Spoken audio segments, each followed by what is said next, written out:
नमस्कार दोस्तों, राधे राधे, जय श्री कृष्ण। सत्यनारायण भगवान की कथा, प्रथम अध्याय। सैनिकादि 88,000 ऋषियों ने श्री सूत जी से पूछा, हे प्रभु, इस कलयुग में वेद विद्या रहित मनुष्यों को प्रभु भक्ति किस प्रकार मिल सकती है तथा उनका उद्धार कैसे होगा? ये मुनि श्रेष्ठ, कोई ऐसा तप बताइए जिससे थोड़े समय में ही पुण्य मिल सके और मनवांछित फल मिल जाए। इस प्रकार की कथा सुनने की हम इच्छा रखते हैं। सर्वशास्त्रों के ज्ञाता सूत जी बोले, हे वैष्णव, मैं पूज्य आप सभी ने प्राणियों के हित की बात पूछी है, इसलिए मैं एक ऐसे श्रेष्ठ व्रत को आप लोगों को बताऊंगा जिसे नारद जी ने लक्ष्मी जी से पूछा था और लक्ष्मीपति ने मुनि श्रेष्ठ नारद जी से कहा था। आप सब इसे ध्यान से सुनिए। एक समय की बात है, योगी राज नारद जी दूसरों के हित की इच्छा के लिए अनेकों लोकों में घूमते हुए मृत्युलोक में आ पहुँचे।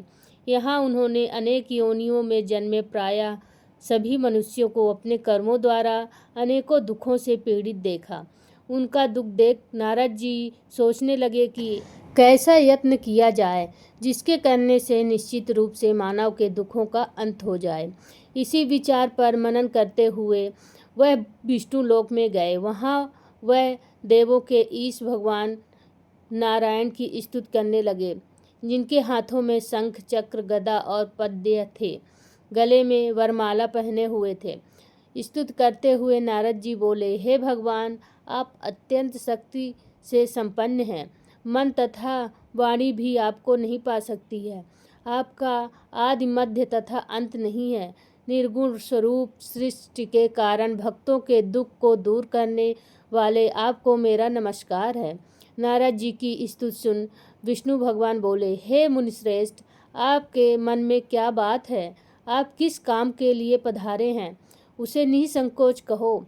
इस पर नारद जी बोले कि मृत्युलोक में अनेक योनियों में जन्मे मनुष्य अपने कर्मों के द्वारा अनेकों दुख से दुखी हो रहे हैं। हे नाथ, आप मुझ पर दया रखते हैं तो बताइए कि वो मनुष्य थोड़े समय या प्रयास से ही अपने दुखों से कैसे छुटकारा पा सकें। श्री हरि बोले, हे नारद, मनुष्यों की भलाई के लिए तुमने बहुत अच्छी बात पूछी है, जिसके करने से मनुष्य मोह से छुटकारा पा सकता है। यह बात मैं कहता हूँ, उसे सुनो। स्वर्णलोक व मित्रलोक दोनों में एक दुर्लभ उत्तम व्रत है जो पुण्य देने वाला है। आज प्रेमवश होकर मैं उसे तुमसे कहता हूँ। श्री सत्यनारायण भगवान का यह व्रत अच्छी तरह ध्यान पूर्वक करके मनुष्य तुरंत ही यहाँ सुख भोग कर मरने पर मोक्ष पा सकता है। श्री हरि के वचन सुन नारद जी बोले कि उस व्रत का फल क्या है और उसका विधान क्या है? यह व्रत किसने किया था? इस व्रत को किस दिन करना चाहिए? सभी कुछ विस्तार से बताइए। श्री नारद जी की बात सुनकर श्री हरि बोले, दुख व शोक को दूर करने वाला यह व्रत सभी स्थानों पर विजय दिलाने वाला है। मानव को भक्ति व श्रद्धा के साथ शाम को श्री सत्यनारायण की पूजा धर्म परायण होकर ब्राह्मणों व बंधुओं के साथ करनी चाहिए। भक्ति भाव से ही नैवेद्य केले का फल, घी, दूध और गेहूं का आटा सवाया ले।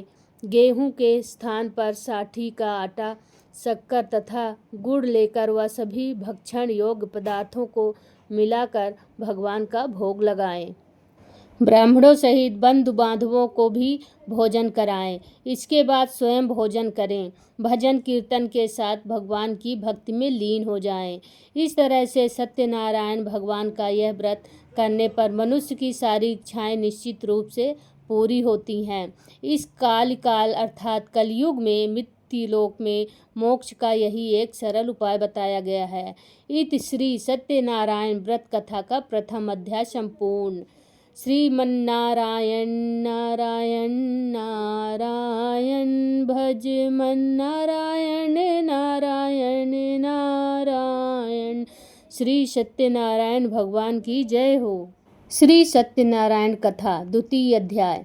सूत जी बोले, हे ऋषियों, जिसने पहले समय में इस व्रत को किया था उसका इतिहास कहता हूँ, ध्यान से सुनो।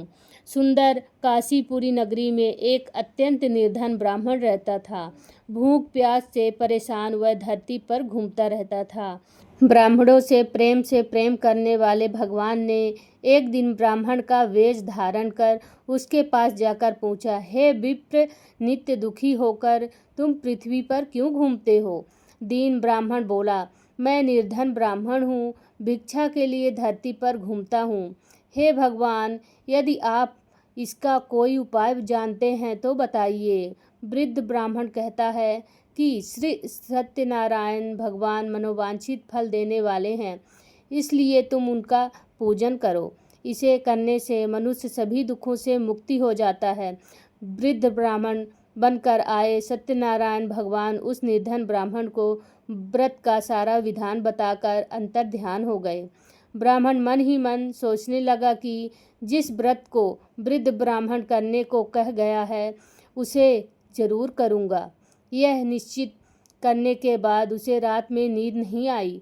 वह सवेरे उठकर सत्यनारायण भगवान के व्रत का निश्चय कर भिक्षा के लिए चला गया। उस दिन निर्धन ब्राह्मण को भिक्षा में बहुत धन मिला, जिससे उसने बंधु बांधवों के साथ मिलकर श्री सत्यनारायण भगवान का व्रत संपन्न किया।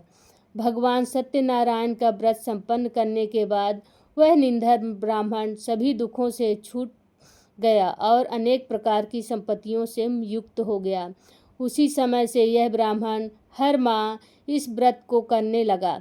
इस तरह से सत्यनारायण भगवान के व्रत को जो मनुष्य करेगा वह सभी प्रकार के पापों से छुटकारा मोक्ष को प्राप्त होगा। जो मनुष्य इस व्रत को करेगा वह भी सभी दुखों से मुक्त हो जाएगा। सूत जी बोले कि इस तरह से नारद जी ने नारायण जी का कहा हुआ श्री सत्यनारायण व्रत को मैंने तुमसे कहा है। हे विप्रो, मैं अब और क्या कहूँ? ऋषि बोले, हे मुनिवर, संसार में उस विप्र से सुनकर और किस किस ने इस व्रत को किया है, हम सब इस बात को सुनना चाहते हैं। इसके लिए हमारे मन में श्रद्धा का भाव है। सूत जी बोले, हे मुनियों, जिस जिसने इस व्रत को किया है वह सब सुनो। एक समय वही विप्र धन व ऐश्वर्य के अनुसार अपने बंधु बांधवों के साथ इस व्रत को करने के लिए तैयार हुआ।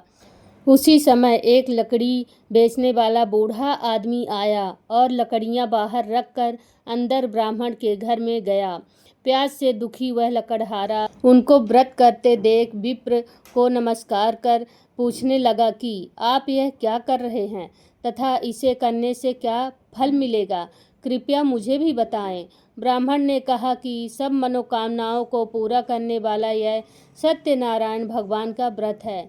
इनकी कृपा से ही मेरे घर में धन धान्य आदि की वृद्धि हुई है। विप्र से सत्यनारायण व्रत के बारे में जानकर लकड़हारा बहुत प्रसन्न हुआ। चरणामृत लेकर वह प्रसाद खाने के बाद वह अपने घर गया। लकड़हारे ने अपने मन में संकल्प किया कि आज लकड़ी बेचने से जो धन मिलेगा उसी से सत्यनारायण भगवान का उत्तम व्रत करूंगा। मन में इस विचार को लेकर बूढ़ा आदमी सिर पर लकड़ी रखकर नगर में बेचने गया, जहां धनी लोग ज़्यादा रहते थे। उस नगर में उसे अपनी लकड़ियों का दाम पहले से 4 गुना अधिक मिलता है। बूढ़ा प्रसन्नता के साथ दाम लेकर केले, शक्कर, घी, दूध, दही और गेहूं का आटा ले और सत्यनारायण भगवान के व्रत की अन्य सामग्रियां लेकर अपने घर गया। वहां उसने अपने बंधु बांधवों को बुलाकर विधि विधान से सत्यनारायण भगवान का पूजन और व्रत किया। इस व्रत के प्रभाव से वह बूढ़ा लकड़हारा धन पुत्र आदि से युक्त होकर संसार के समस्त सुख भोग अंतकाल में वैकुंठ धाम चला गया। इति श्री सत्यनारायण व्रत कथा का 2वां अध्याय समाप्त। श्रीमन्नारायण नारायण नारायण भज मन नारायण नारायण नारायण। श्री सत्यनारायण भगवान की जय हो। श्री सत्यनारायण व्रत कथा 3 अध्याय। सूत जी बोले, हे श्रेष्ठ मुनियों, अब आगे की कथा कहता हूँ। पहले समय में उल्कामुख नाम का एक बुद्धिमान राजा था। वह सत्यवक्ता और जितेंद्रिय था। प्रतिदिन देव स्थानों पर जाता और निर्धनों को धन देकर उसके कष्ट दूर करता था। उसकी पत्नी कमल के समान मुख वाली तथा सती साध्वी थी। भद्रशिला नदी के तट पर उन दोनों ने श्री सत्यनारायण भगवान का व्रत किया। उसी समय साधु नाम का एक वैश्य आया। उसके पास व्यापार करने के लिए बहुत सा धन भी था। राजा को व्रत करते देखकर वह विनय के साथ पूछने लगा, हे राजन, भक्ति भाव से पूर्ण होकर आप यह क्या कर रहे हैं? मैं सुनने की इच्छा रखता हूँ, तो आप मुझे बताएं। राजा बोला, हे साधु, अपने बंधु बांधुओं के साथ पुत्रादि की प्राप्ति के लिए एक महाशक्तिमान श्री सत्यनारायण भगवान का व्रत व पूजा कर रहा हूँ। राजा के वचन सुन साधु आदर से बोला, हे राजन, मुझे इस व्रत का सारा विधान कहिए। आपके कथनानुसार मैं भी इस व्रत को करूँगा। मेरी भी संतान नहीं है और इस व्रत को करने से निश्चय रूप से मुझे संतान की प्राप्ति होगी। राजा से व्रत का सारा विधान सुन व्यापार से निवृत्त हो वह अपने घर गया। साधु वैश्य ने अपनी पत्नी को संतान देने वाले इस व्रत का वर्णन कह सुनाया और कहा कि जब मेरी संतान होगी तब मैं इस व्रत को करूँगा। साधु ने इस तरह के वचन अपनी पत्नी लीलावती से कहे। एक दिन लीलावती पति के साथ आनंदित हो सांसारिक धर्म में प्रवृत्त होकर सत्यनारायण भगवान की कृपा से गर्भवती हो गई। 10वें महीने में उसने गर्भ से एक सुंदर कन्या का जन्म हुआ। दिनों दिन वह ऐसे बढ़ने लगी जैसे कि शुक्ल पक्ष का चंद्रमा बढ़ता है। माता पिता ने अपनी कन्या का नाम कलावती रखा। एक दिन लीलावती ने मीठे शब्दों में अपने पति को याद दिलाया कि आपने सत्यनारायण भगवान के जिस व्रत को करने का संकल्प किया था उसे करने का समय आ गया है। आप इस व्रत को करिए। साधु बोला कि हे प्रिय, इस व्रत को मैं उसके विवाह पर करूँगा। इस प्रकार अपनी पत्नी को आश्वासन देकर वह नगर को चला गया। कलावती पिता के घर में रह दिनों दिन बड़ी होने लगी। साधु ने एक बार नगर में अपनी कन्या को सखियों के साथ देखा तो तुरंत ही दूत को बुलाया और कहा कि मेरी कन्या के योग्य वर देख कर आओ। साधु की बात सुनकर दूत कंचन नगर में पहुंचा और वहां देखभाल कर लड़की के सुयोग्य वाणिक पुत्र को ले आया। सुयोग्य लड़के को देख साधु ने बंधु बांधुओं को बुलाकर अपनी पुत्री का विवाह कर दिया। लेकिन दुर्भाग्य की बात ये कि साधु ने अभी भी श्री सत्यनारायण भगवान का व्रत नहीं किया। इस पर श्री भगवान क्रोधित हो गए और श्राप दिया कि साधु को अत्यधिक दुख मिले। अपने कार्य में कुशल साधु बनिया जमाई को लेकर समुद्र के पास स्थित होकर रत्नासारपुर नगर में गया। वहां जाकर दामाद ससुर दोनों मिलकर चंद्रकेतु राजा के नगर में व्यापार करने लगे।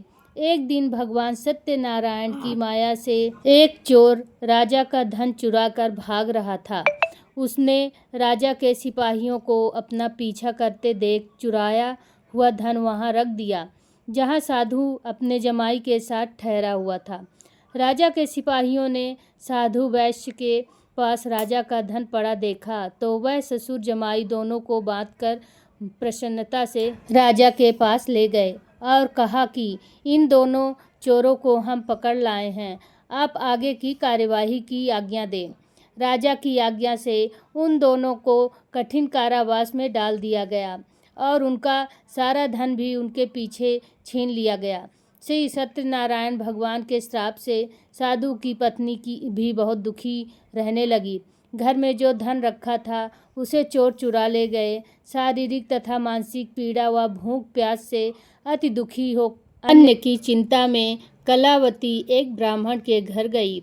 वहां उसने श्री सत्यनारायण भगवान का व्रत होते देखा। फिर कथा भी सुनी। वह प्रसाद ग्रहण कर रात को घर वापस आई। माता ने कलावती से पूछा कि हे पुत्री, अब तक तुम कहाँ थी? तेरे मन में क्या है? कलावती ने अपनी माता से कहा, हे माता, मैंने एक ब्राह्मण के घर में श्री सत्यनारायण भगवान का व्रत देखा है। कन्या के वचन सुनकर लीलावती भगवान के पूजन की तैयारी करने लगी। लीलावती ने अपने परिवार व बंधुओं सहित सत्यनारायण भगवान का पूजन किया और उसने वर मांगा कि मेरे पति तथा जमाई शीघ्र घर आ जाएं। साथ ही यह भी प्रार्थना की कि हम सब का अपराध क्षमा करें।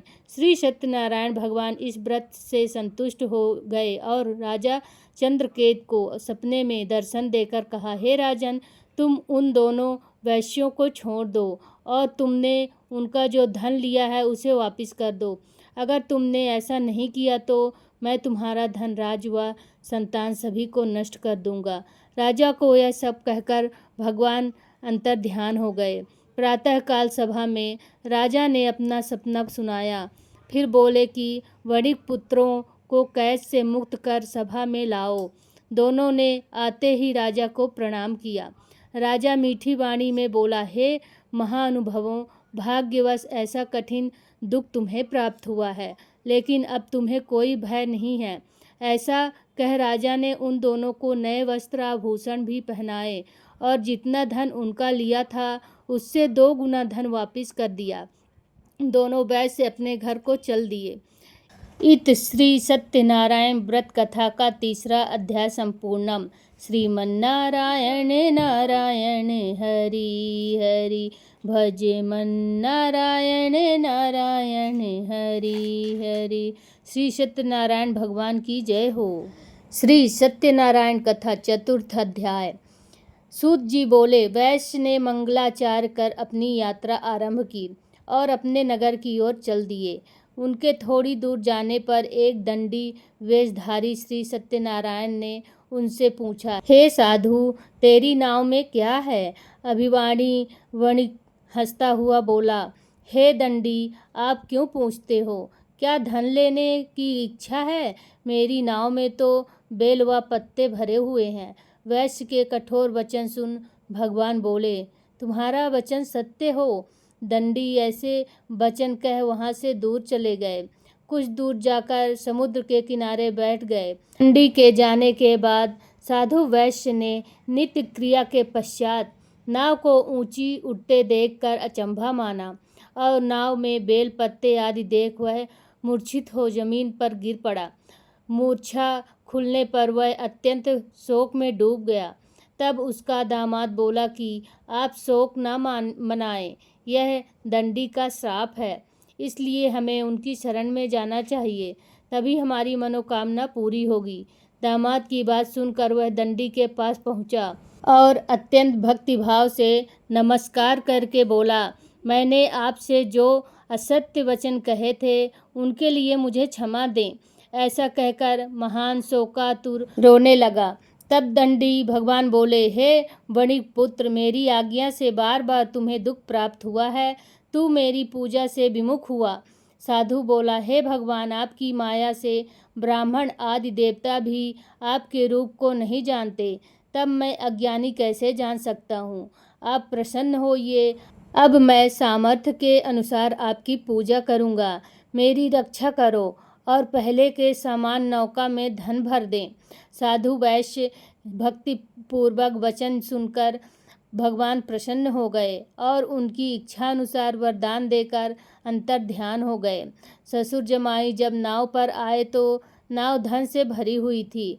फिर वहीं अपने अन्य साथियों के साथ सत्यनारायण भगवान का पूजन कर अपने नगर को चल दिए। जब नगर के नज़दीक पहुँचे तो दूत को घर पर खबर करने के लिए भेजा। दूत साधु की पत्नी को प्रणाम कर कहता है कि मालिक अपने दामाद सहित नगर के निकट आ गए हैं। दूत की बात सुन साधु की पत्नी लीलावती ने बड़े हर्ष के साथ सत्यनारायण भगवान का पूजन कर अपनी पुत्री कलावती से कहा कि मैं अपने पति के दर्शन को जाती हूँ, तू कार्य पूर्ण कर शीघ्र आना। माता के ऐसे वचन सुन कलावती जल्दी में प्रसाद छोड़ अपने पति के पास चली गई। प्रसाद के अवज्ञा के कारण श्री सत्यनारायण भगवान रुष्ट हो गए और नाव सहित उनके पति को पानी में डुबो दिया। कलावती अपने पति को वहां न पाकर रोती हुई जमीन पर गिर गई। नौका को डूबता हुआ देख व कन्या को रोता देख साधु दुखी होकर बोला कि हे प्रभु, इससे तथा मेरे परिवार से जो भूल हुई है उसे क्षमा करें। साधु के दीन वचन सुनकर श्री सत्यनारायण भगवान प्रसन्न हो गए और आकाशवाणी हुई, हे साधु, तेरी कन्या मेरे प्रसाद को छोड़कर आई है, इसलिए उसका पति अदृश्य हो गया है। यदि वह घर जाकर प्रसाद खाकर लौटती है तो इसे इसका पति अवश्य मिलेगा। ऐसी आकाशवाणी सुन कलावती घर पहुंचकर प्रसाद ग्रहण करती है और फिर आकर अपने पति के दर्शन करती है। इसके बाद साधु अपने बंधुओं के साथ श्री सत्यनारायण भगवान का विधि विधान से पूजन करता है तथा इस लोक में सुख भोग वह अंत में स्वर्ग को जाता है। इत श्री सत्यनारायण व्रत कथा चतुर्थ अध्याय संपूर्णम। श्रीमन्नारायण नारायण हरि हरि भजमन्नारायण नारायण हरि हरि। श्री सत्यनारायण भगवान की जय हो। श्री सत्यनारायण कथा पंचम अध्याय। सूत जी बोले, हे ऋषियों, मैं एक और भी कथा सुनाता हूँ, उसे भी ध्यानपूर्वक सुनो। प्रजापाल में लीन तुंगध्वज नाम का एक राजा था। उसने भी भगवान का प्रसाद त्याग कर बहुत ही दुख सहन किया। एक बार वन में जाकर वन्य पशुओं को मारकर वह बड़ के पेड़ के नीचे आया। वहां उसने ग्वालों को भक्तिभाव से अपने बंधुओं सहित सत्यनारायण भगवान का पूजन करते देखा। अभिमानवश राजा ने उन्हें देखकर भी पूजा स्थान में नहीं गया और न ही उसने भगवान को नमस्कार किया। ग्वालों ने राजा को प्रसाद दिया, लेकिन उसने वह प्रसाद नहीं खाया और प्रसाद को वहीं छोड़ वह अपने नगर को चला गया। जब वह नगर में पहुंचा तो वहां सब कुछ तहस नहस हुआ पाया तो वह शीघ्र ही समझ गया कि यह सब भगवान ने ही किया है। वह दोबारा ग्वालों के पास पहुंचा और विधि पूर्वक पूजा कर के प्रसाद खाया तो श्री सत्यनारायण भगवान की कृपा से सब कुछ पहले जैसा हो गया। दीर्घ काल तक सुख भोगने के बाद मरणोपरांत उसे स्वर्गलोक की प्राप्ति हुई। जो मनुष्य परम दुर्लभ इस व्रत को करेगा तो भगवान सत्यनारायण की अनुकंपा से उसे धन धान्य की प्राप्ति होगी। निर्धन धनी हो जाता है और भय मुक्त हो जाता है। संतानहीन मनुष्य को संतान की सुख मिलती है और सारे मनोरथ पूर्ण होने पर मानव अंतकाल में वैकुंठ धाम को जाता है। सूत जी बोले, जिन्होंने पहले इस व्रत को किया है, अब उनके दूसरे जन्म की कथा करता हूँ। वृद्ध सतानंद ब्राह्मण ने सुदामा का जन्म लेकर मोक्ष की प्राप्ति की है। लकड़हारे ने अगले जन्म में निषाद बनकर मोक्ष प्राप्त किया। उल्का मुख नाम का राजा दशरथ होकर बैकुंठ को गए। साधु नाम के वैश्य ने मोर ध्वज बनकर अपने पुत्र को आरे से चीर कर मोक्ष पाया। महाराज तुंग ध्वज ने स्वयंभू होकर भगवान में मुक्त युक्त को हो